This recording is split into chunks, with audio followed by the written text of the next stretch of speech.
En 5 minutes, il a satisfait toutes les femmes du village. Dans un petit village du Ghana, le soleil se levait chaque matin sur la même scène. Des routes poussiéreuses, des enfants courant pieds nus, et des familles rassemblées autour des rires et des chants. Mais derrière les murs de terre battue d'une maison modeste, régnait le silence et les soupirs étouffés. Kofi et Abena, mariés depuis tant d'années, s'aimaient d'un amour pur, un amour que ni la pauvreté ni les moqueries du village n'avaient pu briser. Pourtant, leur foyer restait vide. Chaque soir, assise près du manguier, Abena posait sa tête fatiguée sur l'épaule de Kofi. Elle rêvait d'un enfant, d'un rire clair qui emplirait leur cour, mais son ventre demeurait stérile malgré les prières des sages-femmes, les herbes des guérisseuses et les sacrifices offerts aux dieux. Les murmures cruels des voisins déchiraient leur cœur. Certains disaient qu'Abena était maudite, d'autres accusaient Kofi d'avoir offensé les ancêtres. Mais au lieu de se tourner l'un contre l'autre, ils se serraient plus fort. « Même si les dieux ne nous donnent jamais d'enfants, tu es et resteras ma joie », murmurait Kofi. « Et toi, tu es ma force », répondait Abena, ses larmes se mêlant à un sourire fragile. Un soir, alors que la lune brillait comme un tambour d'argent dans le ciel, une silhouette étrange franchit la porte de leur cour. C'était une vieille voyante, au regard mystérieux et à la voix grave comme l'écho des ancêtres. Ses yeux semblaient percer les ténèbres et sonder leurs âmes meurtries. « Vous avez pleuré assez longtemps. Mais vos larmes se changeront en joie. Un fils naîtra de vous, et il ne sera pas ordinaire. Il sera grand. » Les mots tombèrent comme un tonnerre sacré. Le cœur d'Abena se serra, celui de Kofi s'embrasa d'espoir. Cette prophétie venait briser les chaînes de leur honte. Ils ne savaient pas encore que cette promesse allait bouleverser leur vie, mais aussi l'avenir de tout leur peuple.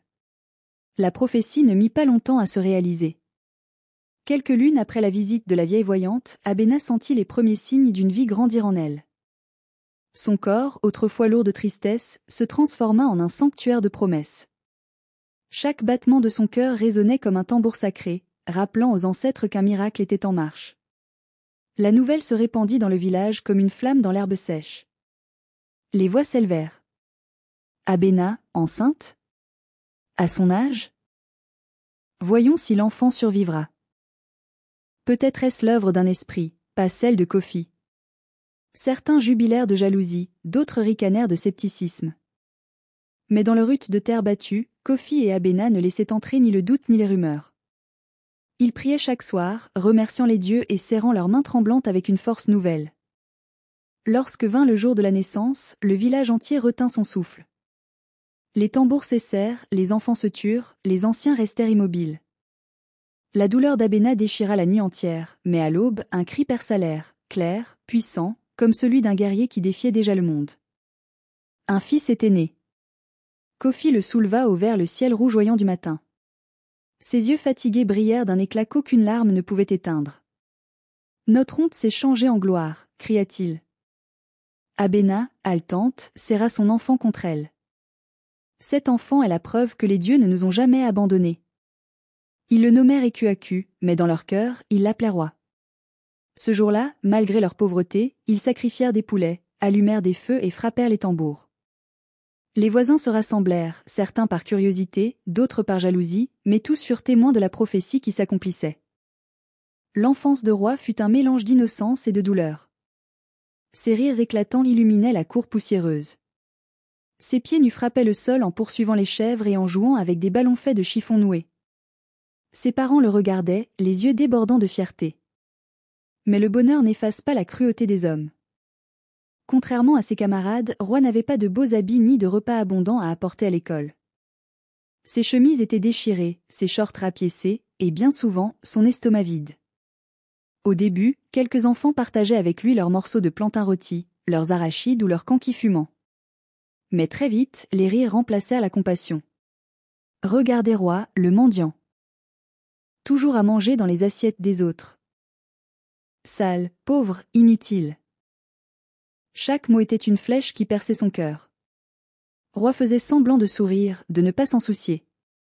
Mais le soir, assis devant la hutte de ses parents, il fixait les étoiles, les yeux pleins de larmes silencieuses.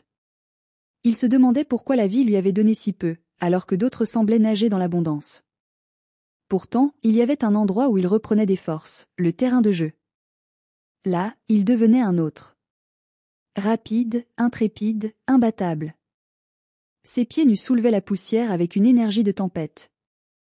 Les garçons qui riaient de lui se retrouvaient au sol, terrassés par sa force en lutte ou humiliés par sa vitesse au football. Même les anciens interrompaient parfois leur conversation pour regarder ce garçon famélique courir comme un guépard, frapper comme un guerrier. Abena, les yeux brillants, murmurait à Kofi, « Tu le vois.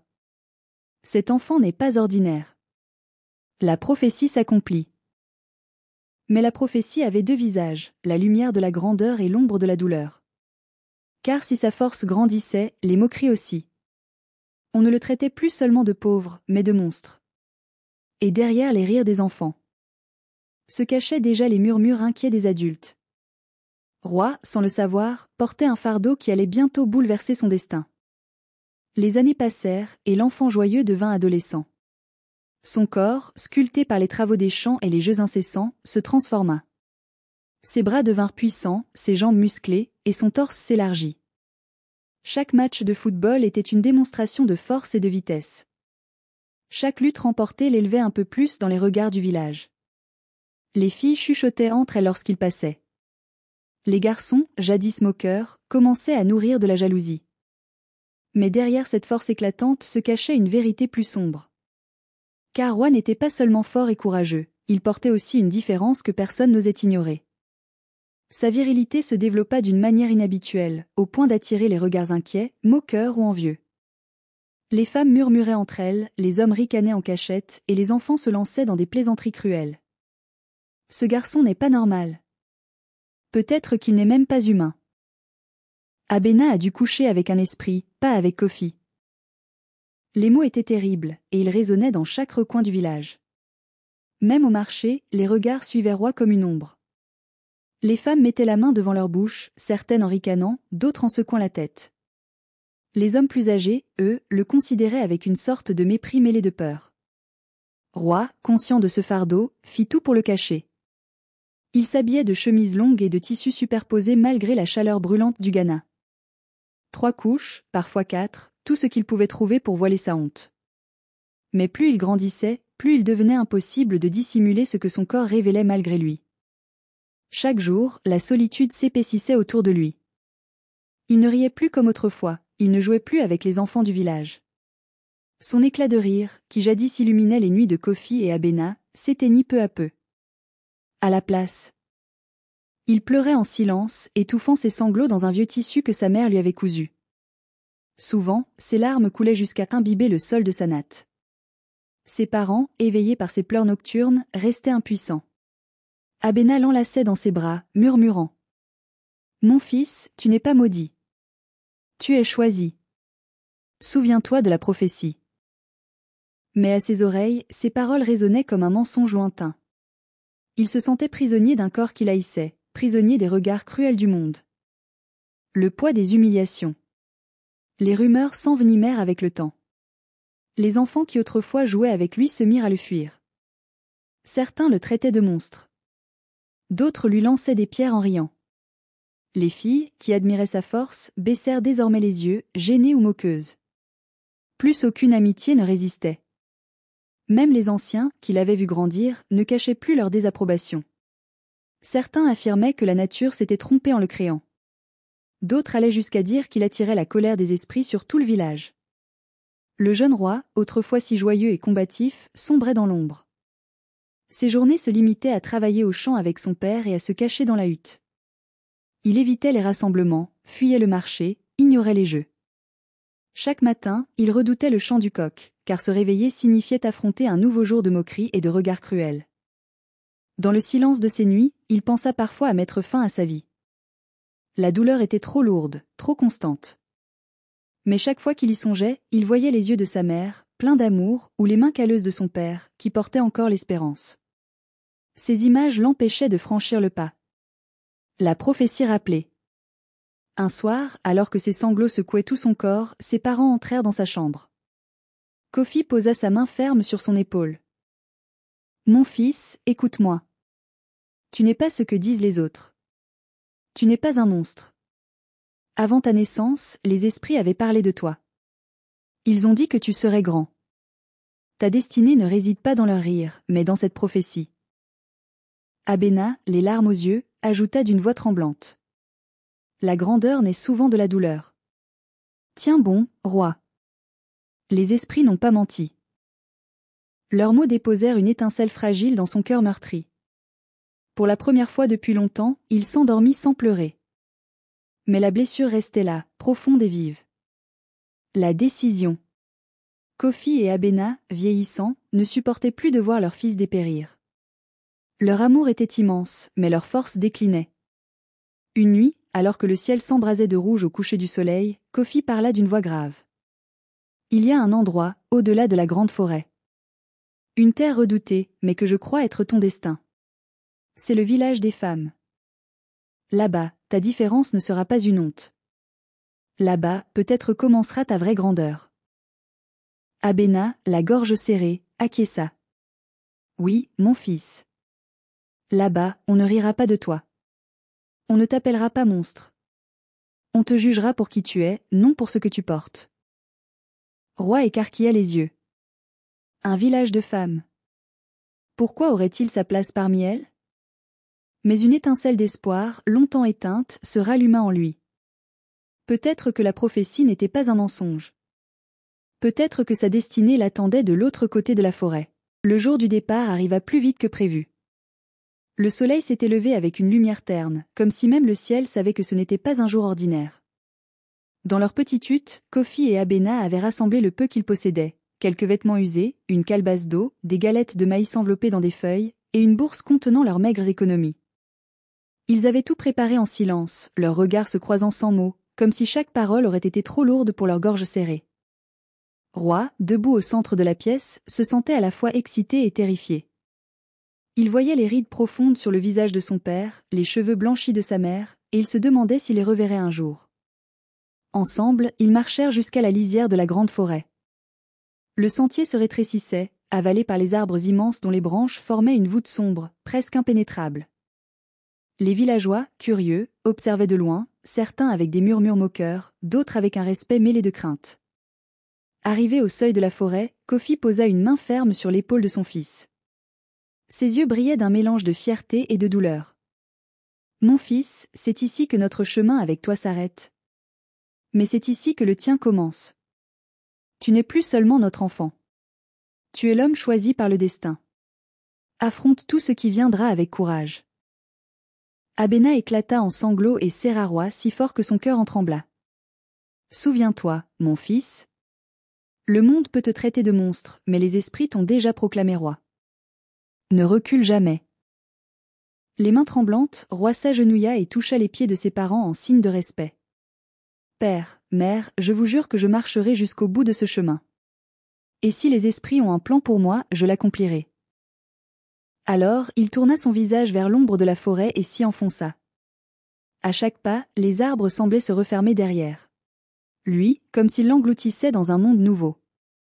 La traversée de la forêt. La forêt n'était pas comme les sentiers familiers de son village. Ici, l'air était lourd, saturé d'humidité et d'odeurs sauvages. La lumière du soleil disparaissait derrière les feuillages épais. Les cris d'oiseaux inconnus résonnaient, mêlés au grognement de bêtes invisibles. Chaque bruissement faisait battre son cœur plus fort.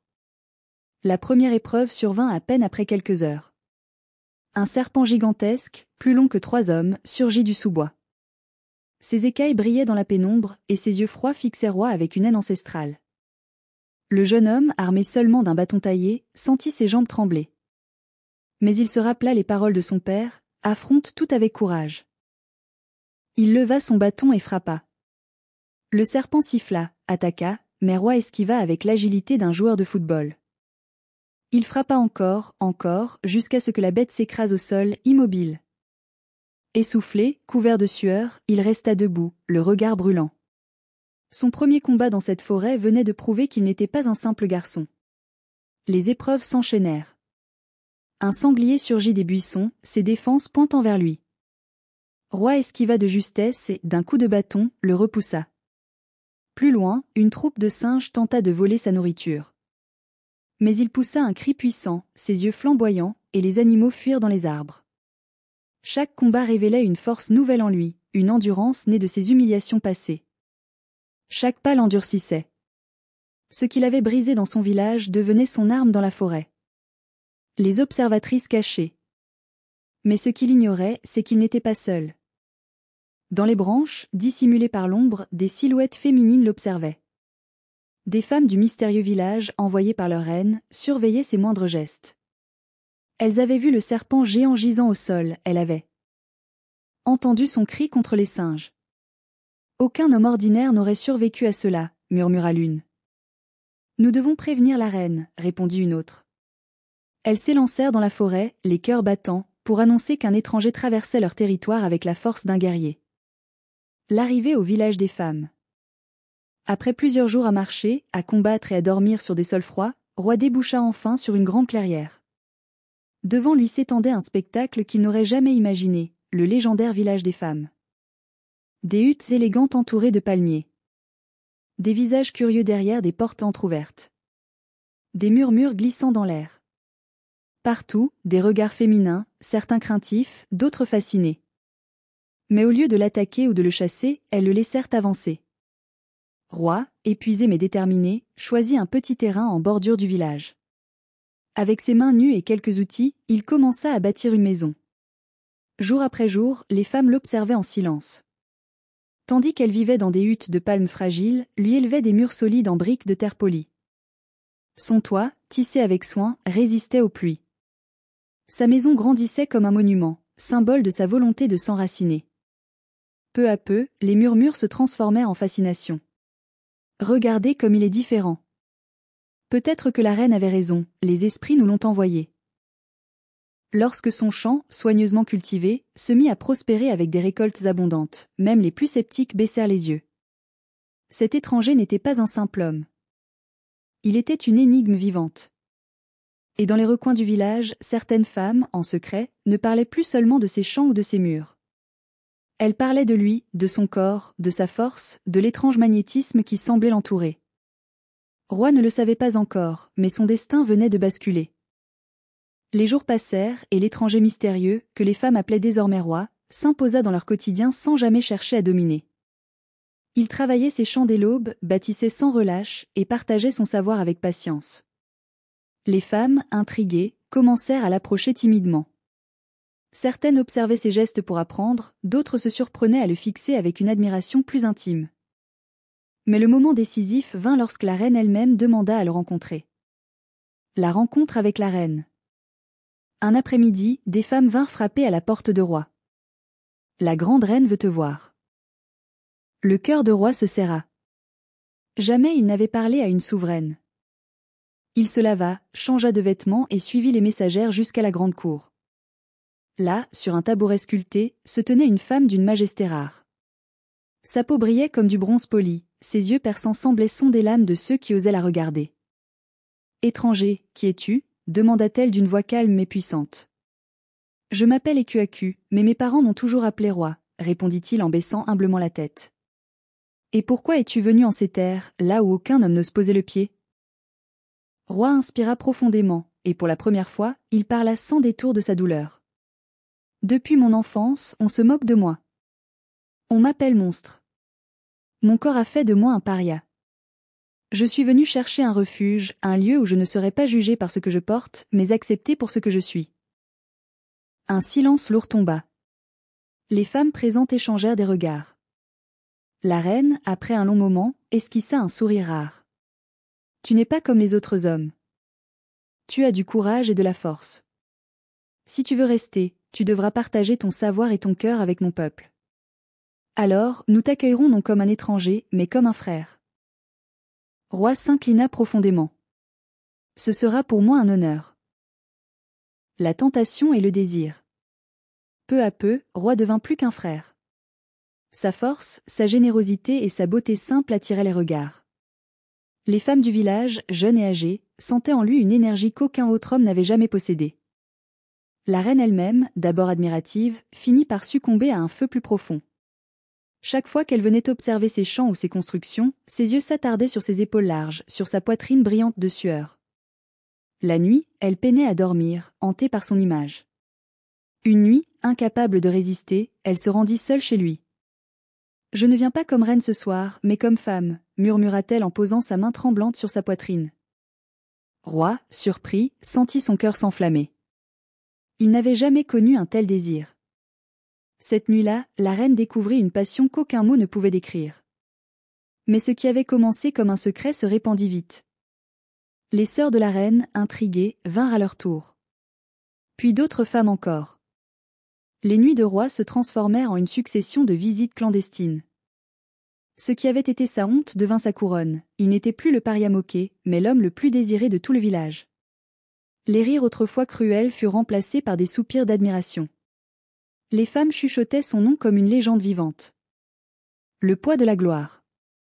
Mais bientôt, ce qui avait semblé être une bénédiction devint un fardeau. Chaque nuit, des pas discrets menaient à sa porte. Chaque soir, une nouvelle file de visages emplis de désir l'attendait. Au début, il y trouva une revanche sur ses années de solitude. Mais peu à peu, il comprit que les femmes ne voyaient en lui qu'un corps, une possession, une source de plaisir. Il se sentit à nouveau enfermé, cette fois non par la honte, mais par une gloire qui l'écrasait. Sa maison, autrefois un refuge, était devenue une prison de passion. Un soir, épuisé, il tenta de fuir. Il prit un petit paquet de nourriture, de l'eau, et marcha vers la forêt. Mais il fut rattrapé. Les femmes l'encerclèrent, leur torchets illuminant son visage fatigué. « Pourquoi veux-tu nous quitter ? Ne t'avons-nous pas donné tout ce qu'un homme désire » cria l'une. « Tu nous appartiens » hurla une autre. Alors, Roi parla avec tout le poids de son cœur. « Vous ne me voyez pas. Vous ne voyez que ce que je vous donne la nuit. Je ne suis pas un objet. Je suis un homme, avec un cœur, une âme et un destin. » Ces paroles frappèrent les femmes comme un coup de tonnerre. Même la reine, arrivée en dernière, baissa les yeux avec honte. Le pacte. Devant toutes, la reine s'avança et déclara d'une voix tremblante. « Roi, tu as raison. Nous avons oublié l'homme derrière la force. Reste, mais non comme notre serviteur. Reste comme notre roi. » Les femmes s'agenouillèrent, jurant fidélité. Roi, ému, accepta, mais posa une condition. « Si je suis votre roi, alors vous viendrez avec moi dans mon village natal. Mes parents, mon peuple doivent voir ce que je suis devenu. Ce n'est qu'alors que je pourrai porter cette couronne. » La reine acquiesça. Le pacte était scellé. Le retour triomphal. Quelques lunes plus tard, un cortège jamais vu traversa la grande forêt. Devant marchait Roi, fort et digne. Derrière lui, la reine et des dizaines de femmes vêtues de pagnes colorées, portant nourriture, bijoux et chants. Lorsqu'ils atteignirent le village natal de Roi, le silence tomba. Les villageois, stupéfaits, reconnurent le garçon qu'ils avaient traité de monstre. Il revenait, entouré d'une armée de femmes, le front haut, la démarche royale. Kofi et Abena coururent vers lui, les larmes aux yeux. « Nous l'avions dit » cria Abena. « Notre fils serait grand. » Les anciens, honteux, baissèrent la tête. Les enfants crièrent son nom. Même ceux qui l'avaient insulté s'agenouillèrent, implorant son pardon. La reine prit la parole devant tous. « Cet homme que vous avez méprisé est notre roi. Il n'est pas maudit, il est choisi.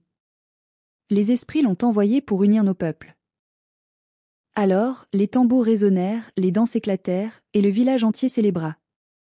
L'accomplissement de la prophétie. Dès lors, 2 villages ne firent plus qu'un. Les femmes enseignèrent leur savoir, les hommes partagèrent les leurs. Les champs prospérèrent, les marchés s'emplirent de vie. Roi, désormais à la tête d'un peuple uni, se tenait chaque soir entre ses parents et la reine. Il regardait les enfants courir, leur rire remplissant l'air, et son cœur s'apaisait. Il comprit alors que la prophétie n'avait pas menti. Sa grandeur ne venait pas seulement de sa différence, mais de sa résilience, de son courage et de sa capacité à transformer la honte en gloire. Et sous la lueur de la lune, tandis que les tambours chantaient son nom, le garçon moqué autrefois était devenu l'homme que les esprits avaient promis. L'homme devenu roi.